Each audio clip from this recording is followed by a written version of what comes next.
All right, on today's episode of Python Papi, we're back inside our smart contracts project.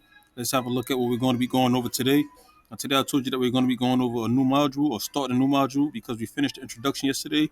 So today, we're going to be starting a send a transaction inside of the Vibe for the Buy Me a Coffee contract that we're building. So let's pick up with some light reading.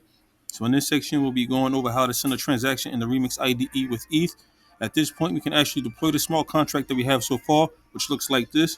You can see we have our external, our payable, we have our function, we have our doc strings, we have our assert, message.value equals as wave value with our 1 ETH, and then you must send exactly 1 ETH to fund this contract. This is still the external for the withdrawal function that we actually didn't put together yet. We still have it as a pass, but again, like I said, we can actually deploy the contract as it is right now. And I'll actually take it over to the IDE when I'm done reading so we can see what it looks like over there. But if we deploy the contract now in the Remix IDE, we will see that we have two buttons, one for the fund function and one for the withdraw function. We'll also notice that the fund button is red, which means that it is a payable function. This means that we can send ETH to the contract when we call the fund function. At this point, we can call our function by putting in the amount of ETH we want to send to the contract in the value field and then clicking the fund button. This will send the transaction to the contract, and if we send the correct amount of ETH, we will see that the transaction was successful.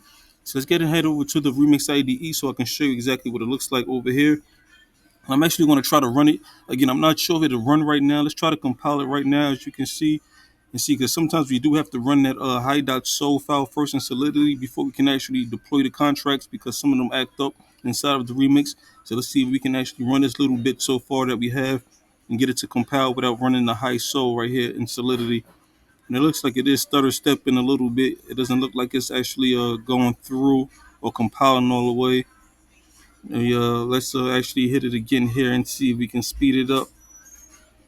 So no, so it's did it? Okay, so it did go through. Let's actually get and deploy so I can show you those buttons and show you what they look like. Let's go down. Let's open up the file. Let's go down, and as you can see, like I said, so you can see here we have our red fund button. Like I said, this is actually because it's payable. As you can see here, it says it right next to it, fund, transact, payable, and then we have the orange button here, withdraw. It's not payable, but it is a transaction. That's why it's orange. So that's what we have so far with the little bit of code that we do have. And that's just letting you know that even with a small amount, we can actually deploy these contracts to the Remix IDE or to whatever network we're working on. So yeah, it is a pretty easy to navigate and pretty easy to understand once we get things going.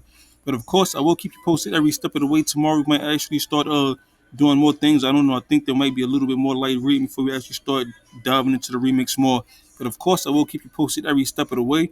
For now, this is the Python Papi. You guys stay Gucci.